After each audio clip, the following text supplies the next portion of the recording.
Bom dia, boa tarde, boa noite. Começando mais um episódio do Impacto na Encruzilhada, episódio número 61, a Mega Sena do Impacto.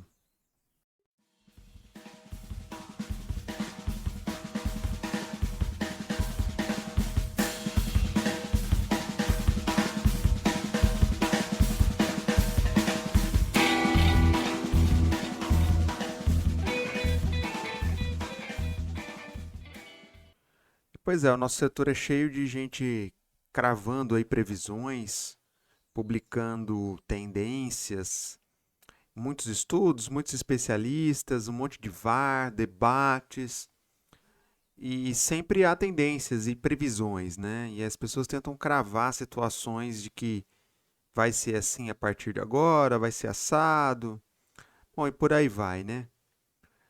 Mas afinal, dessas várias previsões, lacrações, chame como quiser aí, o que se confirma e o que não se confirma, né? O que se mostrou real e o que era apenas uma ilusão ou uma intenção, né?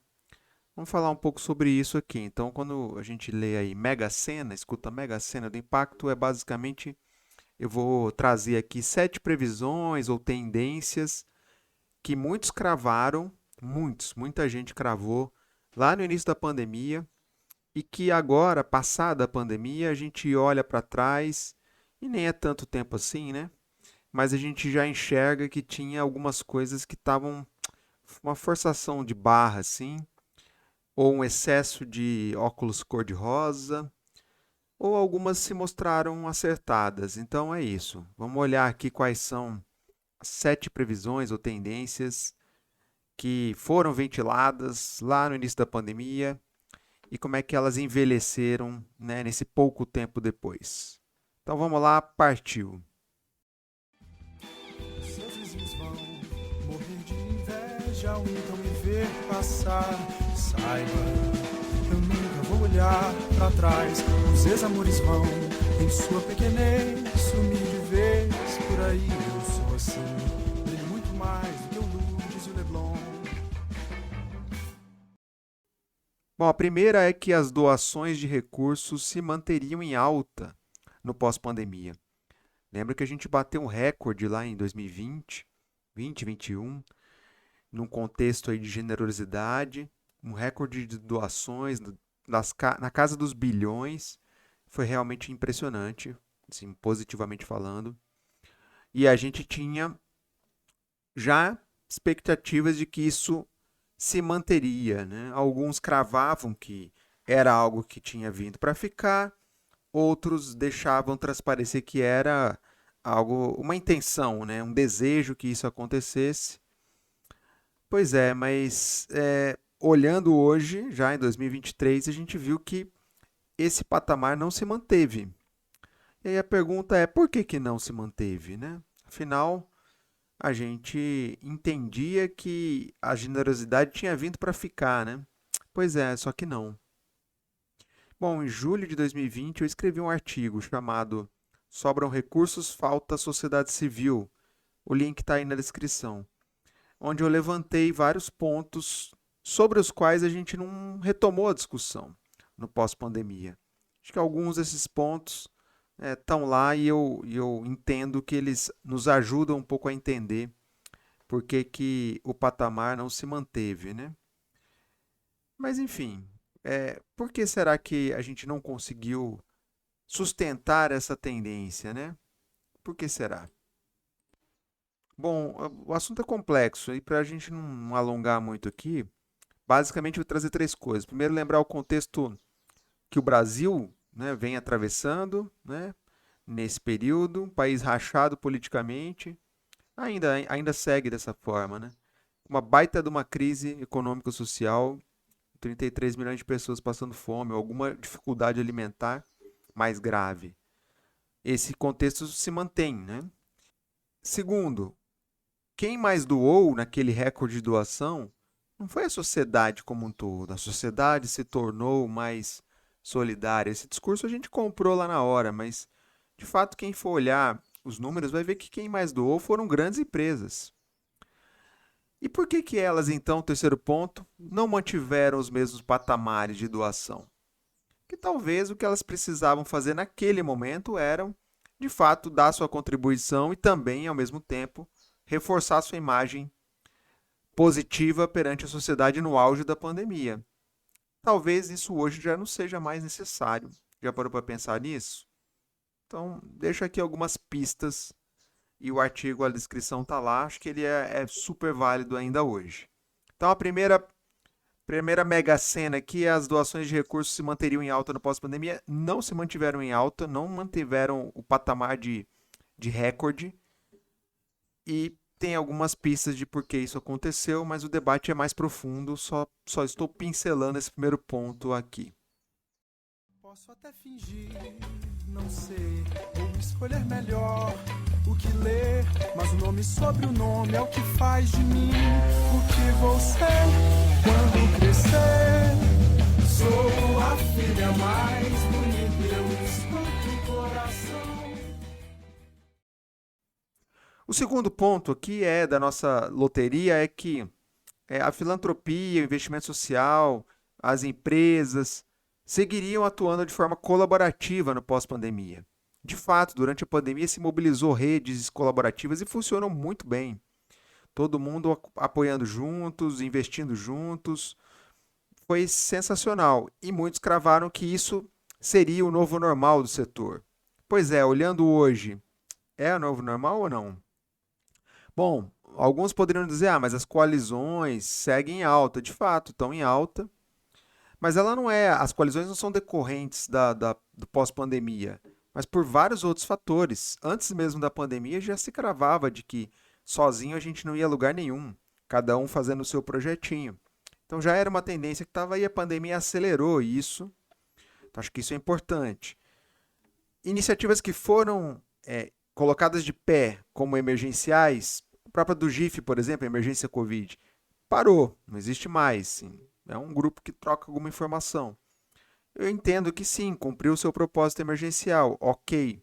Mas e o legado da colaboração? Que aí saiu uma publicação, saíram algumas coisas, mas quem que seguiu fazendo esse papel facilitador e quem, dentre os investidores, empresas, toparam continuar participando desse processo?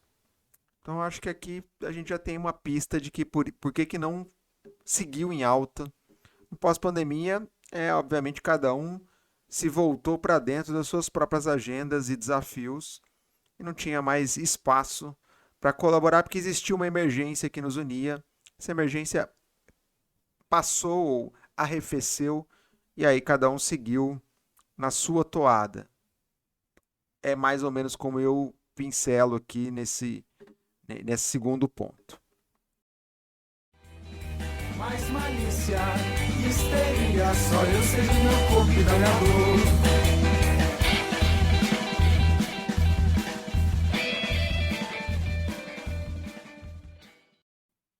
Bom, a terceira previsão, né, era de que o home office tinha vindo para ficar. Era o novo normal, as empresas e várias fundações e várias organizações já cravando que não tinha mais escritório, agora todo mundo ia ficar no home office para sempre. Obviamente mudou muita coisa de lá para cá, as condições sanitárias melhoraram, as pessoas começaram a sentir necessidade do encontro presencial, da necessidade de ir para o escritório, e me parece que o que hoje nós temos como o normal, entre aspas, é o modelo híbrido, né? 2 dias à distância, 3 no escritório, ou o contrário, é mais ou menos o que a gente tem visto por aí, embora ainda tenha muita gente voltando forçadamente para o escritório, gente que não queria voltar, e gente ainda tentando se manter no home office, lidando aí com esse desafio dessa volta forçada, mesmo quando o home office se mostrou positivo, né? Funcionou bem. Ainda tem algumas organizações no home office, então tem um pouco de tudo ainda nesse momento. Então o home office veio para ficar mais ou menos, né? Ele durou um tempo, mas ele parece ter envelhecido mal, porque algumas dessas organizações que tinham cravado o home office para sempre começaram a forçar a barra para voltar. Tem até memes aí brincando em relação a isso, que os cargos de liderança é que não aguentam ficar longe da microgestão presencial da sua equipe E me parece ter bastante fundo de realidade aí também nisso. Então, o home office veio para ficar mais ou menos, mas ele mostrou que é bastante viável em muitas situações e, inclusive, para fechar, muitos profissionais estão caindo fora de organizações que estão forçando a mão, às vezes sem justificativa plausível para a volta do escritório, estão pulando fora e buscando outros trabalhos onde o home office ainda é uma realidade. Então tá aí, vivendo e aprendendo, não é mesmo? Seus amigos vão morrer de inveja ao então me ver passar sobre você, sobre tudo aquilo que me disse não quis ser. Os ex-amores vão então lhe parecer uma mera distração. Eu quero ser chamada de querido e esquecer o dissabor dessa paixão. Bom, o quarto ponto aqui, a quarta previsão é que a intensa mobilização ao longo da pandemia fez muitas organizações que doavam recursos a repensarem seus processos, tornando elas mais flexíveis, mais ágeis. A gente ouviu muito isso, né? Que agora a coisa ia ser rápida, como foi lá durante a pandemia. Não tinha tempo a perder, precisava ser rápido. Então, processos de avaliação, processos burocráticos, de formulários precisavam ser muito rápidos, e de fato foram. Mas isso se manteve hoje em dia? Olha, eu olhando ao redor aqui, eu não vejo isso como algo que se manteve. Eu percebo sim que houve uma flexibilização naquele momento da pandemia, mas que depois as coisas voltaram à normalidade daquela burocracia anterior, que é o apoio a projetos se manteve, com aquelas várias regras. O recurso livre para apoio institucional segue algo raro, embora muitas juras de amor tinham sido feitas lá durante a pandemia, de que isso ia ser mudado, etc.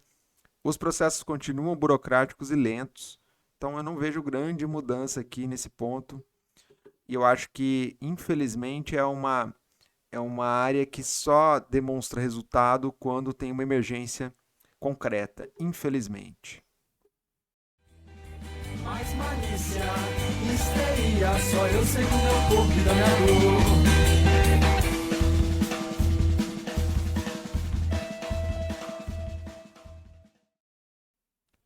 Bom, a quinta previsão é de que os temas saúde e assistência social passariam a ser temas prioritários no universo do investimento social, da filantropia, no pós-pandemia.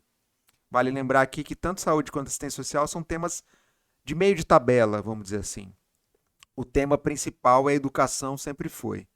Então, saúde e assistência social eram temas mais ou menos e que muita gente via que, nossa, a gente precisa investir nisso. Afinal, veio uma pandemia aí e trouxe muitas questões de saúde e de assistência social, precisavam ser cuidadas. A conferir como esses dois temas vão aparecer aí no ranking. Sinceramente, não acho que eles vão ficar entre os três primeiros. Acho que eles talvez continuem no meio da tabela, com algum outro destaque mais pontual.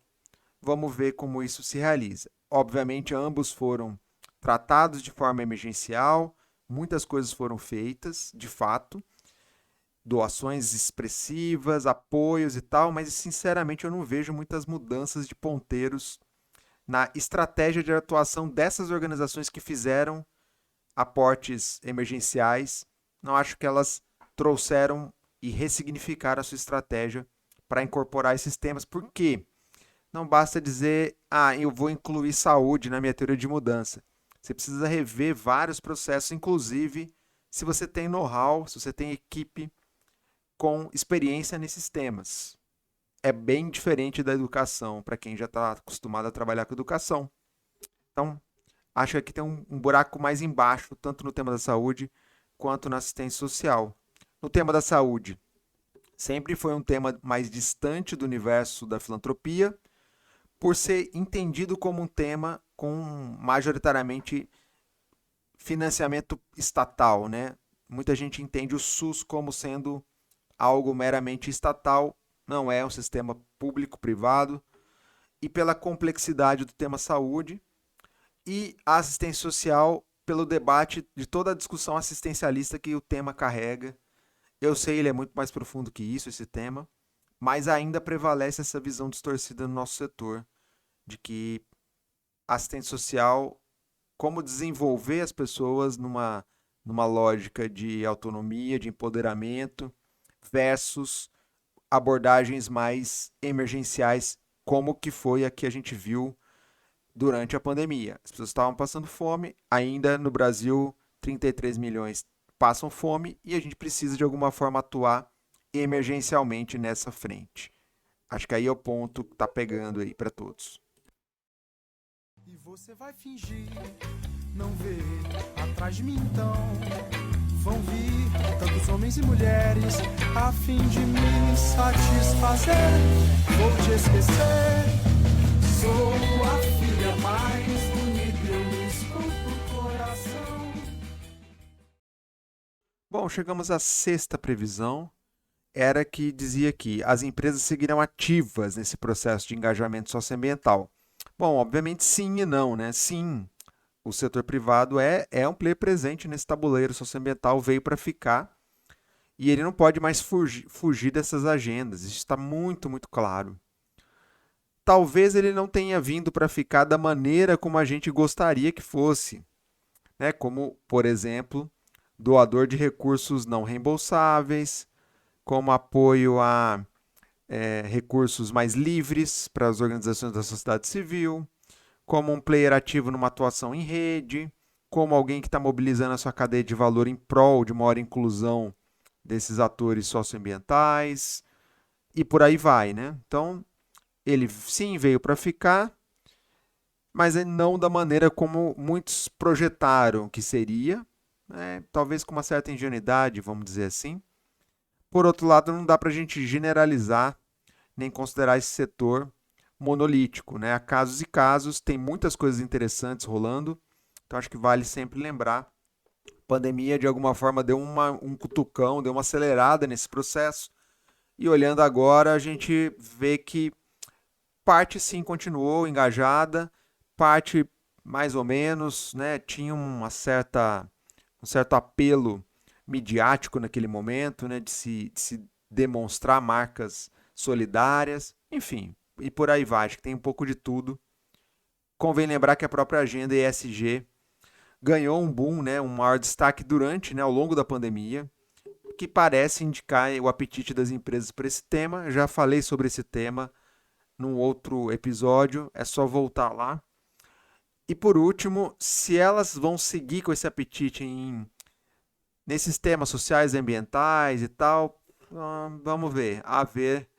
Talvez sim com um certo recorte, talvez não para alguma das coisas que a gente gostaria, por exemplo, recursos livres para a sociedade civil. Então, essa sexta previsão é, digamos, sim e não, ela aconteceu de certa forma. Que bom.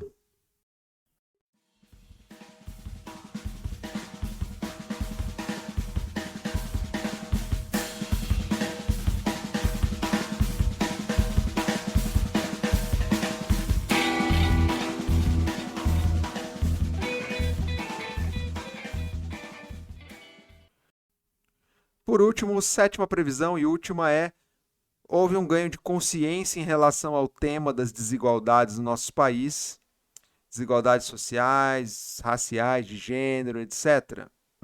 Sim e não, né? De fato, essas agendas elas estão em alta.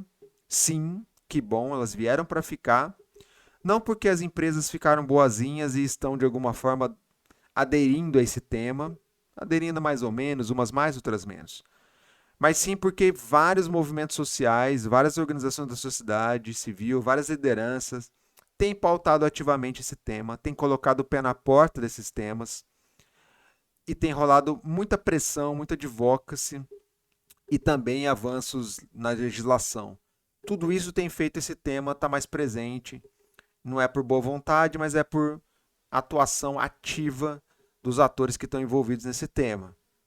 Mas afinal, dessas várias organizações que têm pautado esse tema, elas têm conseguido abrir espaço na agenda das empresas, na agenda de fundações, da filantropia?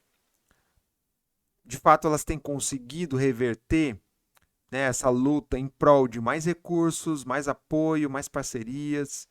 Acho que essa é uma boa discussão. A gente tem visto muitas coisas rolando, sobretudo na agenda de gênero e na agenda étnico-racial, movimentos negro, muitos projetos voltados ao empreendedorismo negro, isso é muito legal, mas eu não tenho visto tanto isso acontecer, por exemplo, na agenda LGBTQIA+, na agenda né, indígena, para além da questão emergencial. Né? Então, acho que aqui ficam pontos para a gente olhar. Tem avanço sim, quem está nesses espaços, obviamente, quer aprofundar, e com toda a razão, e já o dos segmentos que não estão tão, né, em alta nesse setor, indígenas, LGBT, por exemplo, tentam ganhar terreno e aprofundar nessa agenda. Então é interessante notar isso está acontecendo, não de forma igual, mas é um avanço interessante. Tenho dúvida se foi a pandemia que trouxe isso, mas eram movimentos que já estavam aí se pautando e lutando, buscando espaço há bastante tempo. Acho que a pandemia deu uma visibilidade maior a isso. Que bom, né? Que bom que veio para ficar. Vamos ver então o que vai ter de mudanças daqui para frente.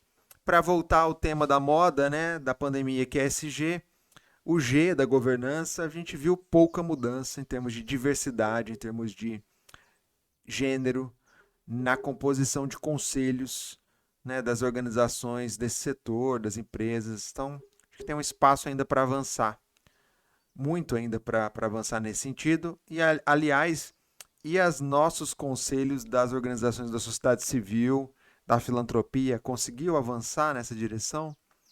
Acho que também temos uma lição de casa para fazer, não é verdade? Pois é, então foram essas 7 previsões que eu trouxe, que eu chamei aqui de mega cena do impacto. Na verdade, previsões que foram feitas lá na pandemia, lá durante a pandemia.